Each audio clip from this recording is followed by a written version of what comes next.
They say small business is the backbone of America. So what's the best way to support a small business? It is to learn more about them and share with your family and friends. We interview founders from across the world who have started and scaled their business through the ups and downs, long hours, and the rewards that come from sacrificing their time to build their business. Welcome to First to Arrive, Last to Leave, the journey of an entrepreneur. All right, welcome to another episode of First to Arrive, Last to Leave. Today, I have another very special guest. I know they're always special, but especially special. Say that 3 times fast. I have Tami Gilmore here of Wilderness Therapy Retreats. Tami, welcome. Thank you very much. All right. Well, Tami and I were cohort people. What do I say? Fellow cohorters. I don't like that either. I don't either. I don't know. Yeah, but I met you as a fellow hiker, loved what you were doing at Wilderness Therapy Retreats. Can you give us just like a high level overview of what you specifically do and how you help people through this company? Okay. Yes. So I'm a trained wilderness therapist, and what wilderness therapy is consciously incorporating nature into the therapeutic process.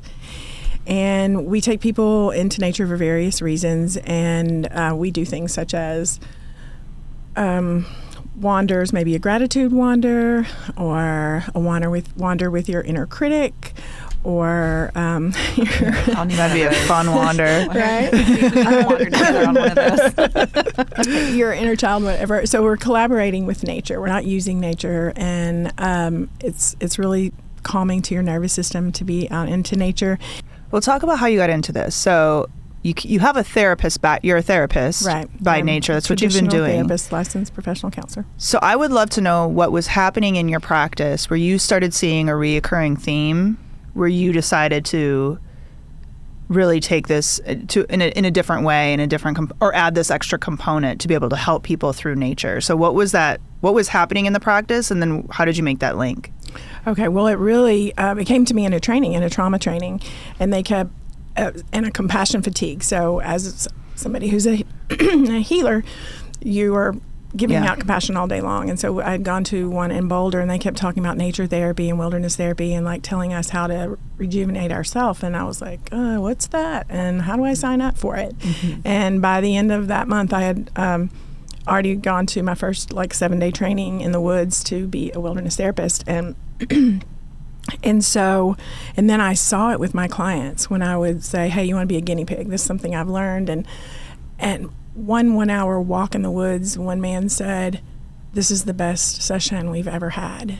Wow. And so the only difference, I wasn't any different. The only difference was his setting, the place.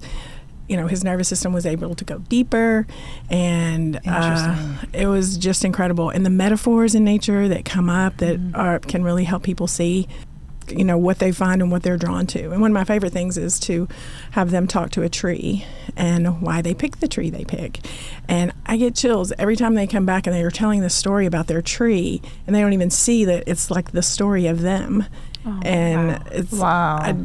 The stories that I could tell, I would be here all day. It's just so exciting. And I can do what I love and be outside because I'm a big outside girl. Mm-hmm. So that's it's super interesting. I'm fascinated by this. So when you go, is it typically in Texas? Or are you leaving Texas? Where do these sessions typically happen? A little bit of both. Okay. And I've found doing this more beautiful places in Texas than I ever have. I always thought you have to go to Colorado or wherever, but there's some really pretty places here.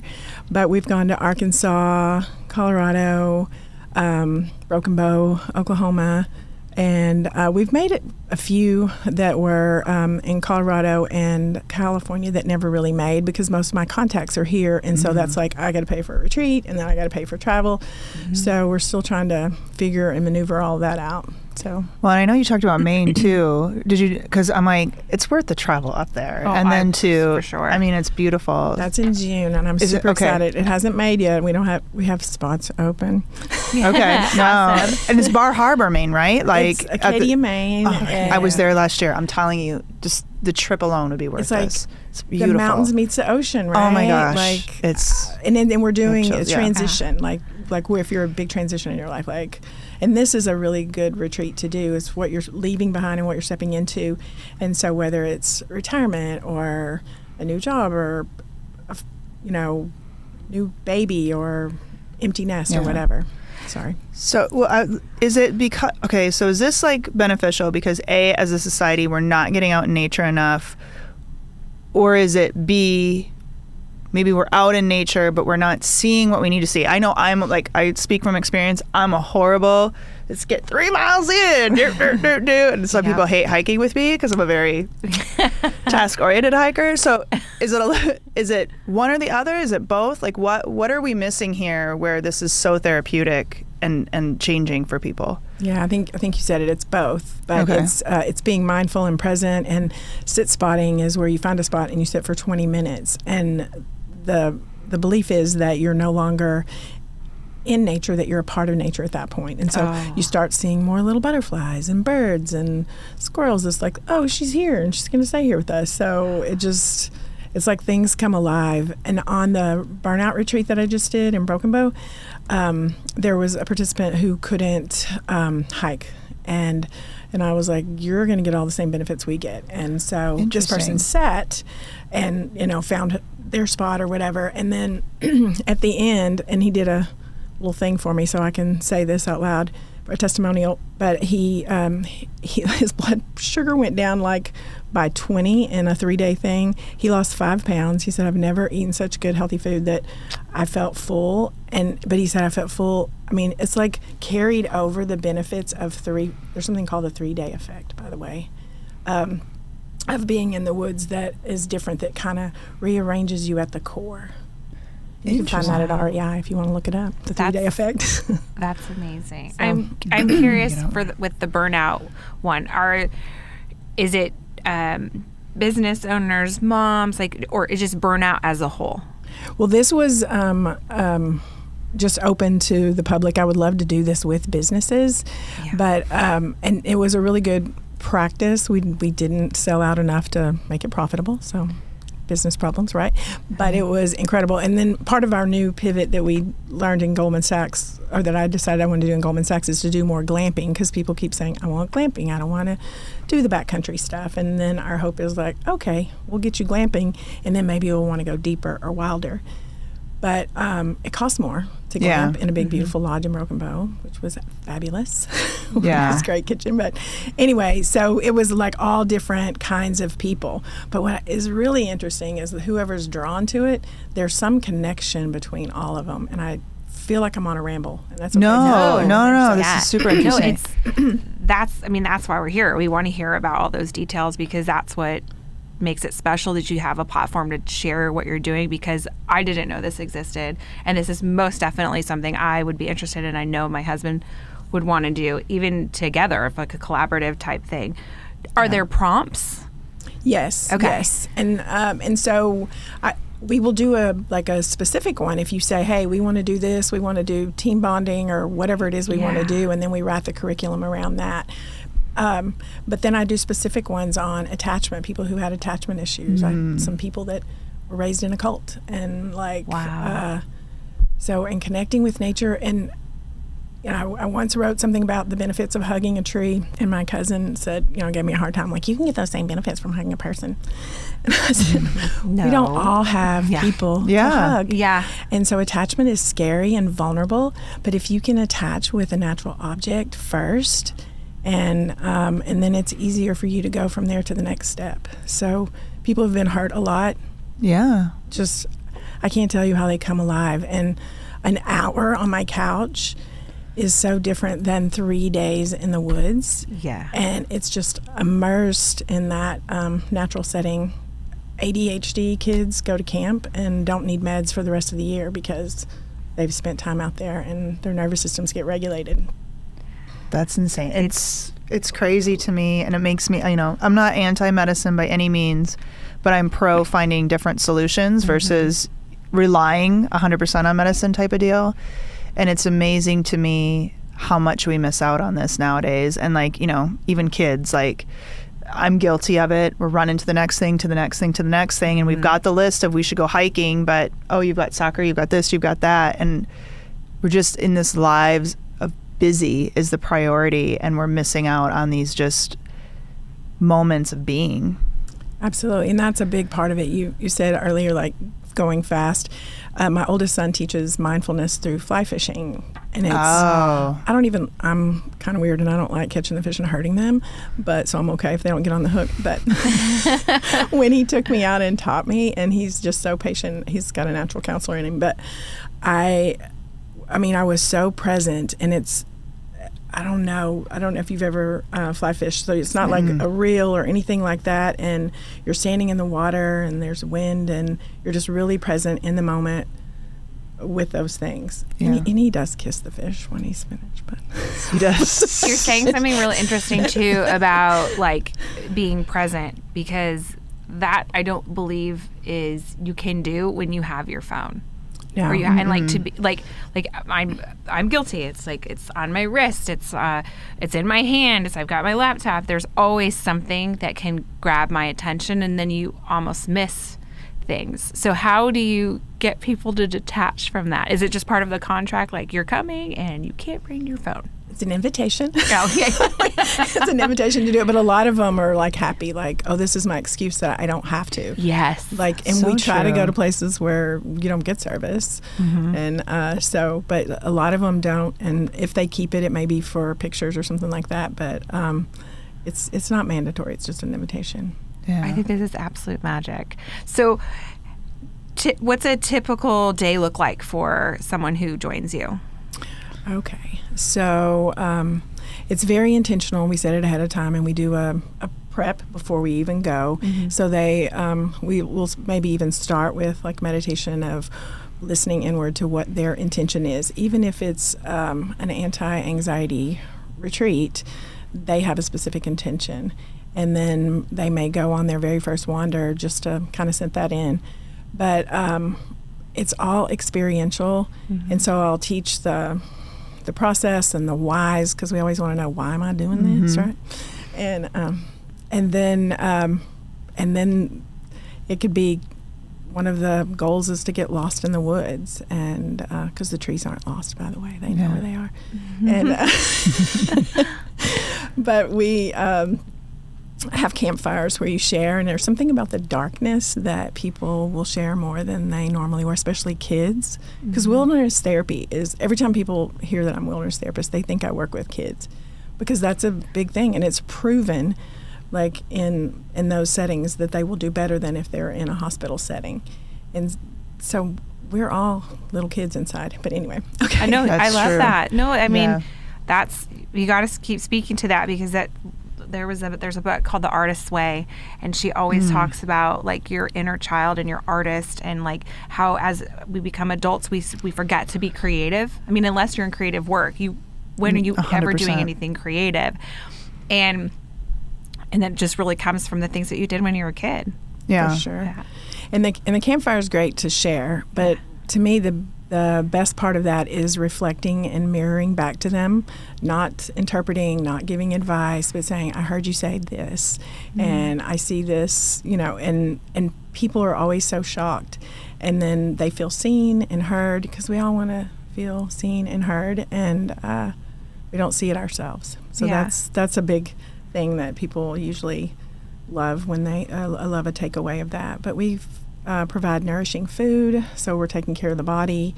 And most people think you have to be super fit to go on these, and you don't. Like, it's all like what you choose.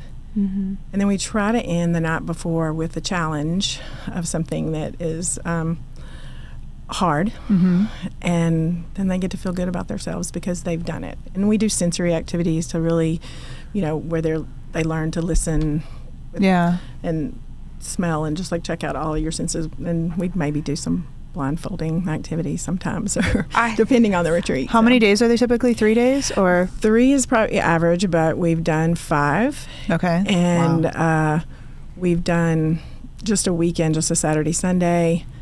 So we hear a lot of people just can't get away. Yeah. And there's a really cool retreat place in Colorado that they won't do it on the weekends, because they want you to come during the week and then have the weekend to like settle back in before you jump back to work. And we need people to come to be able to do that. Yeah. Right now, it's just, and I don't know if it's just Texas, but there's just some really hard-working people that have a hard time getting away. Well, I think it's making the priority too. You know what I mean? Like they're just like, I don't need this, or it's not. I mean, how many times have we heard they basically have to hit rock bottom or just be completely broken before they take like something like this seriously? You know, I mean, it's just. Well, I'll keep going. You know. Also, the fact that I didn't know it existed. Yeah. So as you continue to market and you continue to talk about it, I bet there are more people, especially if you're talking to business owners, CEOs, or even like even people listening to this. Like, this is an amazing opportunity to do something. I mean, I'm like, I want to go. Yeah. Like, just hearing you talk about it, you're super peaceful. I feel extremely calm. Now I want to go sit in nature with you. And I think until you pause and hear, you know, what you're saying, it's like people, that's not on their radar as an opportunity. Yeah. Yeah. And 7 years ago, I hadn't heard of it. And I been a therapist in the psychology world forever. And then I came here and taught counselors that, and they were all excited about it too. Yeah. So I think it's a little bit taken off. And then Austin, it's probably bigger in Austin. Yeah. It's, So talk about the business side to this too, and making that switch. So you've got a great therapy practice, and you're like, I'm going to add this.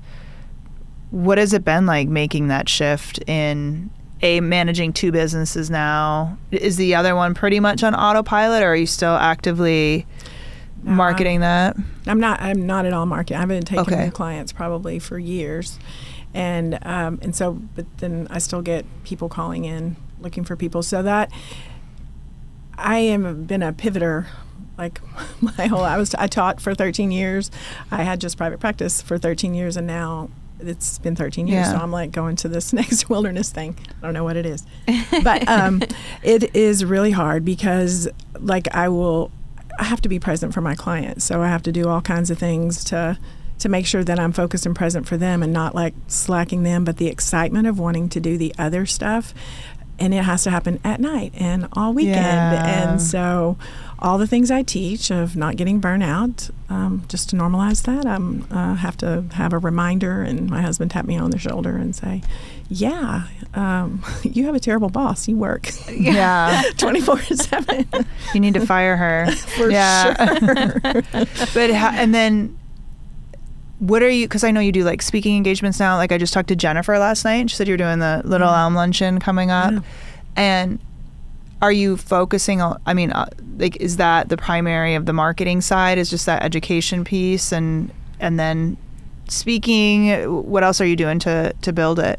Yeah, I've hired a really wonderful website guy, and today it crashed for a silly reason. But anyway, so website, and I've become like as much as possible like an Instagrammer, and putting all of that out through social media. And this is like my second podcast, and that's pretty fun. And speaking is so great. And I don't get to speak a ton, just a little bit about the wilderness therapy part, but as part of whatever I'm presenting to help others. Yeah. But that just feels cool, just connecting with people. And all of the speaking and podcasts have all been Goldman Sachs connections.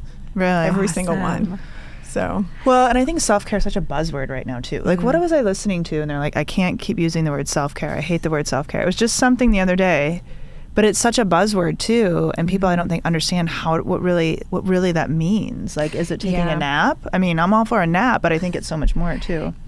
Yeah, I would say that self-care has been overused for sure. Yeah, and why can't it just be? It's going to bug me. It's going to bug me when I remember that. Here's what I'm learning, though, is that to do the self-care, you have to love yourself. So I know self-love is a big buzzword, too. And so another thing I'm doing to market is doing, like, really cheap online classes for things like self-love and finding your North Star and all of that. And so as I'm doing this self-love class, I'm like, you're not going to keep doing the self-care if you don't like this person. Because if your friend is, like, a jerk, you're not going to do stuff for her. So if that inner critic is beating you up and you don't like you, like the other parts inside of you are like, psh, I'm not going to take her to work out. Yeah. Well, there's also that sort of thought process of forgetting that to make time, forgetting that that what you even enjoy. Yes. right? Like we went for a walk the other day, and I was like, oh my gosh, I forgot how much I loved going for a walk. And it's like, how could you forget that? That's something sort of ingrained in you that you did for so many times, and it's almost, you don't block it out, but I don't know, something takes precedence over it. I love that. Just reminders. Yeah. Because, I have a friend every now and then remind me, as well as my husband, like, what is it you teach about burnout and taking breaks? Yeah, we're all guilty of it. Yeah. So we always have to talk about Goldman, like what your business looked like going in versus how it changed. I know you mentioned a few things of what changed coming out of it. Yeah, a lot. Like, just the support has been incredible, and the people like you, and getting to meet Courtney too. All of the connections. I was so alone for so long, and when I first had my private practice, it grew so fast, like to 13 people, and I feel like if I'd known all the things that I learned in Goldman, that I would have been able to sell that business, but I didn't, and I helped those people get their own businesses started, and. But yeah, it's so much. The numbers, all of it. So in the current business, do you have staff that helps you put together these events? So both my sons have helped and been part of it, and they both love nature and do a lot, and they're both like way better cooks than me. Like, that's awesome. They're our chefs, but the administrative part. In my other business, I had a hard time finding administrative people that worked. I mean, and then when I found a good one, like, she needed more hours and things like that. So that's been difficult. And so that's where I'm at right now, is that I think I need to find more help, administrative help, because... Well, and the customization feels like a lot too. Like, if you're customizing each thing for each person, I know you want to make sure they get out of it what it needs to, but I feel like that's a lot of prep work. Okay, and I even lied just then saying that I don't have... I have several therapists that are like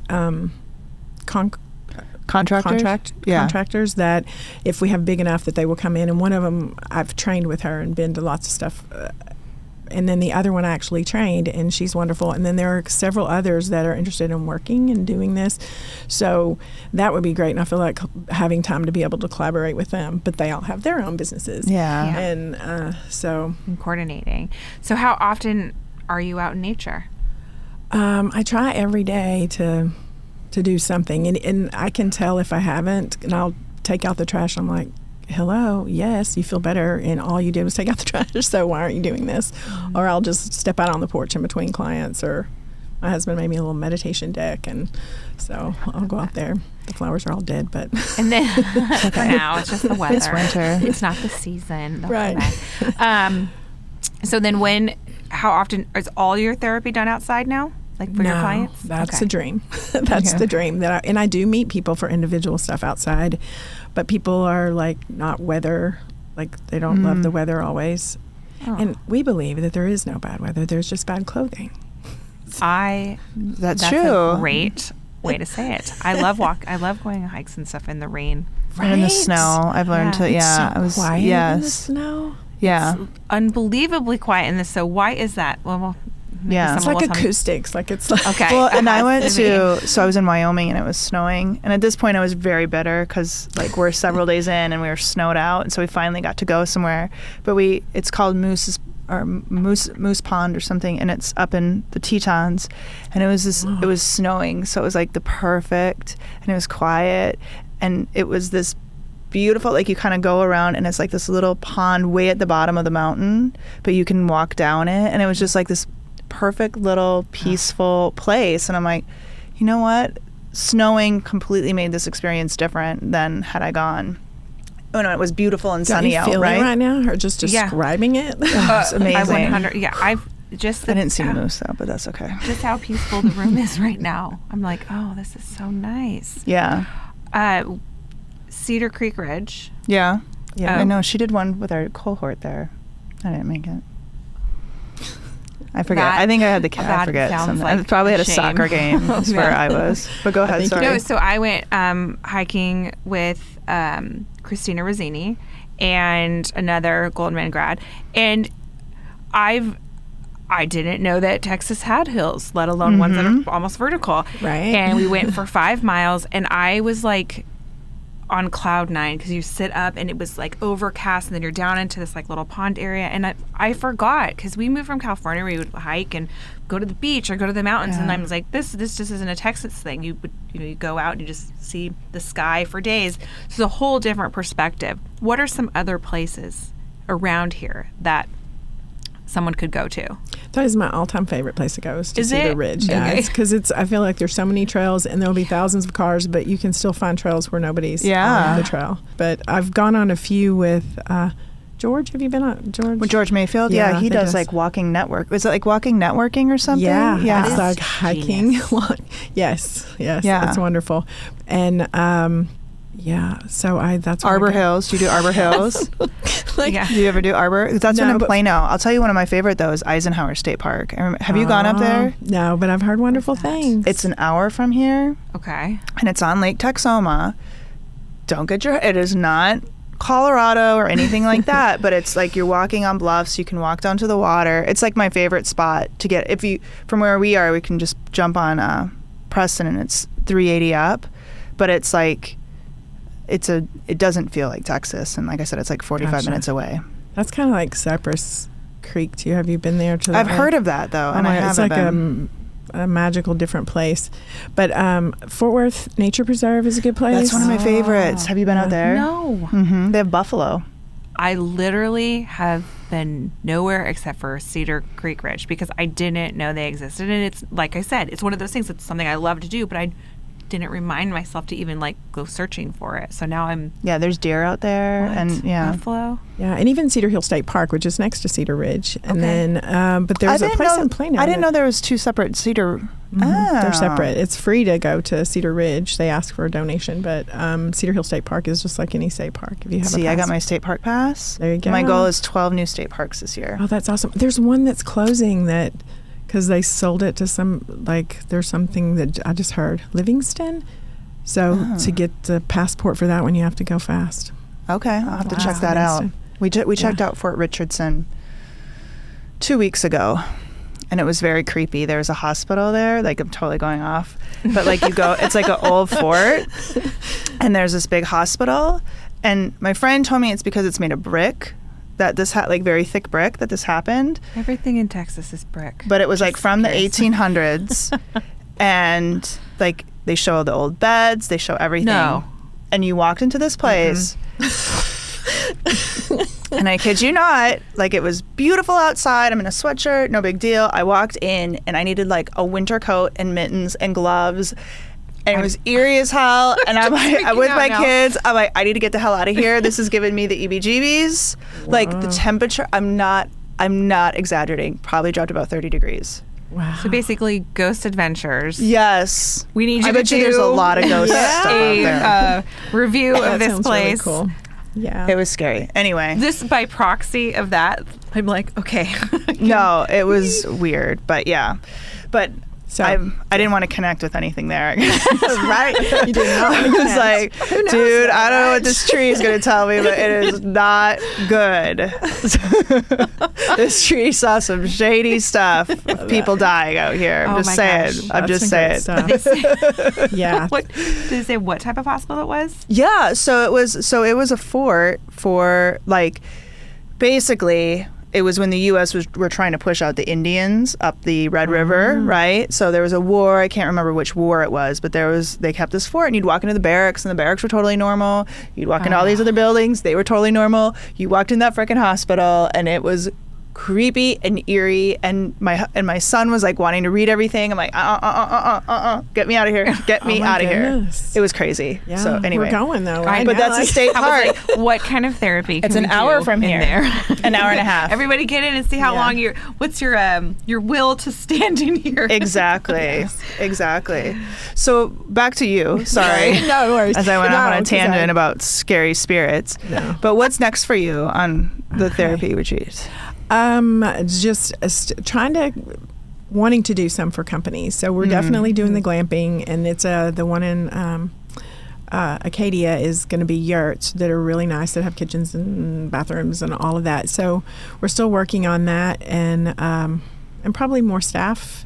Yeah. Yeah. And but trying to break into getting companies to trust us to see like how great this would be. Although I have done some retreats where a company invited me to do a segment of their retreat, which went really well. And I loved it when the one girl said, "This is the most amazing thing I've ever done in my life." Wow. And it was only like a couple hours. And I was like, can you write that down? Yeah. No, absolutely. Can I What's use the that? sweet spot of people, of the number of people? Because I would assume if it gets too big, you kind of lose that magic. Yeah. But I you know, think 12 to 15 per group, but I think if we had more therapists, Okay. because I would want a licensed professional with each 13 to 15, the more therapists you have, the bigger the group could be. Okay. But to start, and honestly, my growth plan, whenever I get my interview for Goldman Sachs, he's like, "Oh, I think you're just scratching the surface. You need to take a bunch of executives into the woods." And Yes. and I was like, "Do you have any executives that can go into the woods?" Because Yeah. I would take them in a second. It's almost Yeah. like hiring a PR person to put together a fabulous one sheet that has a QR code of you talking, and you just blast it to all these big companies, and then they get to hear you speak, and that in and of Yeah. itself. Yeah. Okay. Yeah. Thank you. Yeah. You're welcome. It's just Send me a bill it's for story. that. I think Yeah. it's like story sharing, but like hitting them hard. It's everybody knows they need it, but it's like hitting them hard enough where it hurts to realize you've got to take action now. You know what I'm saying? Like it's, oh yeah, I'm not going to make time for this. I've got my kid. I've got this. Okay, well, you're not going to be around for your kids, or Right. you're there, but are you truly present for your kids? So you're going to miss out on years, and you're going to be miserable. And I'm not saying this, one retreat is going to save everything, but you've got to start taking those days now, or your business. Yeah. You're going to burn, like before we started recording, before you got here, like we have a Slack channel where it's kind of like venting Slack channel. I told Tami, I'm like, oh, I was having one of those days, or I went into the Slack channel just like, I'm ready to quit today. Like, I'm ready to give up. And so how many business owners give up or, don't do something that they shouldn't be doing because they haven't taken this time. They've just hit burnout. They've hit that place. And it's like, you've got to make that a priority, where otherwise other things will fall out of your life that maybe you don't want to fall out of your life. You just feel like you need to do it now, Right. And the honeymoon phase of burnout is people that are loving what they do. They're on their path, they're following their purpose, and they're just really hardworking. And so they don't feel like they need a break. And then the next thing you know, it's just like slow and slow and slow. And then one day, boom. Yeah. They're completely burnt out. So reminding, and that's kind of what I'm saying. I absolutely love what I'm doing, and I'm doing it at night and on weekends. But if I don't take that break, then I know what will happen because I've seen it. Yeah. And for companies, the science is there for productivity and showing clients, your employees, that you care about them, and sending them on something that's really good for them, that's nourishing for their body, their mind, spirit, all of those things. Yeah. So I'm trying to remember the guy, he's very popular, who spoke in Washington when we were all there. And he's like a motivational speaker, but he talked about Adam Grant? Adam Grant. Yes, You need love to him. just send Adam Grant a little message. Like, I could see their collaboration even in that, Yeah. because he's teaching about all sorts of stuff, how you're communicating and all of that. I think there's like such a platform for you. Yeah. Oh, Like I said, I that's- think the message just has to hit them where it hurts a little bit. Because otherwise, I don't have time for that. I don't have this. But it's like, well, what are you willing to lose because you don't have time? It's like, you need to make this a priority. And I'm just as guilty. I'm like, I know I've told you I want to do this. Too busy. Whatever. I know, maybe we should. We should. Report And back then we on can- it. I would and then we plan can one report just back for on you.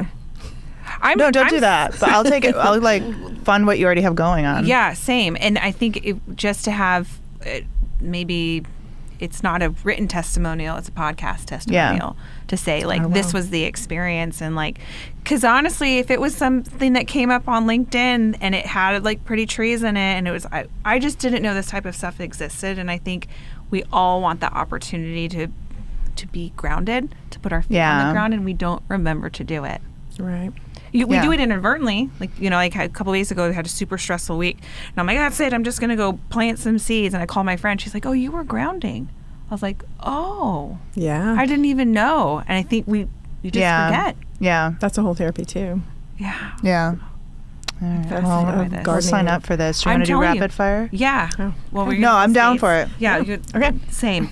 Okay. Your favorite beverage? Zevia. I've discovered Zevias to get some bubbly without like aspartame. So have y'all had Zevias? No. It's really good. They have them in all flavors like Dr. Zevia, and then they have cream soda Zevia. And it's So what is it made sweetened with with? stevia. Oh, stevia. Yeah. Hence the name. Yeah. Glad I asked that. Thought she was going to say sugar. 0 calories. Yeah. Do you add a little vodka to it in the evening time for a sugar-free cocktail? No, but my nutritionist friend would say that would be the best for your stomach if you want alcohol. It would be vodka. Perfect. So we're on it. The best advice you've ever been given? I think is stop and smell the roses, because I don't very often. I have to be reminded lots of times. And so for me, I have this like incredible passion for everyone else doing it. So to remind me to stop and smell the roses myself. Yeah. So I planted some. Oh, Good. That's mine good. died. I got one of those diseases through it. It was horrible. And I still kept it going. It was like all thorny and bad. I have a very black thumb. I'll smell You see more yours. time. I'll smell yours. I'll send you some. Okay. We'll give you a candle. Thank you. Dinner with anyone? Oprah. Since I was in my 20s, this answer has always been Oprah. Like the things she's overcome, she's so phenomenal. I went to Hawaii where she lives, but I did not see her on a trail, although she has a new passion with her new knees is hiking. So it's possible I may run into her. You should have her come on a retreat. You should have. Oprah would probably benefit from a nature retreat. I'll call her. Let her know. Give her a call. I will. You should out from your mouth to the world. Exactly. Oprah, Oprah, I love you. it's Okay. for you. Okay, your morning routine. Okay, so 20 years ago, if you told me this was my morning retreat, I'd be like, psh, not really. I've been doing yoga for a couple of years every morning, but now I'm doing hot yoga for 60 minutes, 150 degrees, 40 degrees, 40% humidity. And then I come home and shower, of course. And then I watch with my husband breakfast, Your World in 90 Seconds on the news, because that's all the time I got. and then I run in and read about my clients. But I feel like a whole new person. Hot yoga, by the way. Totally recommend Yeah. it. Like focus. I just turned 60, so it feels really good. Yeah. I need to do more yoga. I'm not even kidding. It is No, life-changing. I know. I went to a class on Sunday and I'm like, why don't I do this more often? So, I mean, every time I go, I'm so happy I went. And I feel like I'm high. Like, I'm just so like, ooh. Yeah, talk about it's a meditation. Yeah. And in your body and all the things. It's Yeah. almost like you need to just put it into your schedule. I Set do. a reminder. I Like do. just like sitting here going like, oh, I forgot that I loved this so much. Yeah. It's that like maybe you just need Yeah. to. Yep. But I'm not a morning person either. And so I get up at 4:35. Ooh. And it's like 20 minutes away. And then every morning when I thought, I'm just going to do the month because I'm not going to stick with this because I'm not a morning person. And my body gets up every morning and doesn't complain because it is so good for me. And it's happy. Yeah. It's so happy. That's And it awesome. craves it. That's awesome. Okay, what are you reading right now? I am reading. We got the book prepped. I love Martha Beck. She's another like fangirl crush, and I can't ever remember the name, but it's Finding Your Way in a Wild New World. Reclaim your true nature to create the life you want. And she's like a big nature girl too. Mm-hmm. So, but I love her. Yeah. She does like cool like South Africa retreats where like she sees all these kind of animals. Like And that's my dream. And she's doing this new Wayfinders called Wayfinders life coaching certification. So Oh. if you like Yeah. find your way. That's really cool. And then what top bucket list item? Top. This is going to sound crazy, but I would love to do a Super Bowl. Yeah. Like it's on my list. Do you It's have a been on my list team? forever. Like who's your team? Oh, Cowboys are my team, but Okay, well then you're not gonna be able to go. That's not I was gonna say. another. I don't care. So who's playing. I don't know if I got to go when the Packers went and they won, and it was the most like high up there on the most amazing. And I think it would have been still truly amazing if they'd lost because it was just, but by far one of the top moments of my life. Did you have a cheese head? I did not have a cheese head. No, but I love Vince Lombardi and all of that. I don't love their new quarterback, but Aaron Rodgers. You should love Aaron Rodgers. Aaron Rodgers just did like a whole darkness retreat. He only lasted 2 days. I was going to say, wait a minute. He went 4 days, but he is like woo as woo. Like he does like the psychedelic drugs. He does everything. Yeah. Wait, but he's been the quarterback for a long time. Yeah. I just like the tradition there, and the fans are just like, ugh. Yeah. So I don't care who plays. I just would love to experience a Super Bowl. That's on my list. So that was so this is really embarrassing, but like there's talk of Aaron Rodgers possibly retiring, and I get really sad about it. And so like I went on a spin one night when they finished their season, because I kind of thought they were going to go to the Super Bowl this year. I was hopeful. I was going to go to Phoenix for it. And then I started pulling up like Brett Favre's first game in when it was against the Bengals, and he like came up because we were like really bad, and I'm crying watching these videos. I'm like, this is so pathetic. I'm like, because my husband's a fan now. I'm like, you weren't a fan during this time. We were horrible. And then Brett Favre came and saved us. Like, you don't remember these days. And I'm like crying and spitting. So hopefully Aaron Rodgers sticks around for a few more years, because I can't handle a retirement. Okay. Anyway. I do love football, and I am a huge fan of Aaron Rodgers. I choose teams based off the quarterback, which I know isn't always. And when Peyton Manning retired, it was horrible. Yeah, I love Peyton Manning. He's the best. Well, my youngest loves the Bengals, so that's always interesting. And then my husband is from Pittsburgh, so he's a Steeler fan. Yeah. And his second favorite team is whoever plays the Cowboys. Yeah. Yeah, I'm not a Cowboys fan. Somebody asked me if I was going to raise the kids as Cowboy fans. I'm like, I can't set them up for a lifetime of disappointment. Sorry. Yeah, my husband's family's from Buffalo, or some of his family, and he has a giant buffalo head, and my daughter's 5 and just runs around the house, Buffalo, Buffalo. So she was devastated. Yeah. Yeah, when that all went down. I think lots of people were pulling for them. Yeah. They'll come back next year. Yeah. And the Bengals, too. That'll be good. Mm-hmm. Yeah. Guilty pleasure. Yeah. No. Go sorry. Cowboys. Good luck with that one. We'll go Bengals. Whoever plays them. Yeah. A guilty pleasure. That you don't have to feel guilty about. No. Okay. You can even repeat what we talked about. Yeah, earlier. I kind of feel guilty about like wanting to go see Magic Mike, because I think he's kind of funny, just like great actor, and it's all about that, not the abs. Yeah. Although the abs do come in as a nice bonus point to it. All right, Tami, if somebody wanted to find out more information, where should they, or sign up for your next retreat, where should they go? Okay, wilderness-retreats.com. So, or Tami, T-A-M-I, at wilderness-retreats.com. Okay. Or 817-933-8106. We'll have all that on our notes page, too, over at Birds to Arrive, Last to Leave, so it's easy to find. So thank you so much for doing this. This is amazing. Yeah. Thank you. And there are lists on our websites of places to go in the area, because I totally blanked on all the places. And then we have like the food pyramid. This is like the nature pyramid of like what's the right amount of natures for a really healthy life, and then like a wander list where you can do your own wander. So like you don't even have to sign up. So awesome. Thank you. Thank you. This was so fun. Yeah.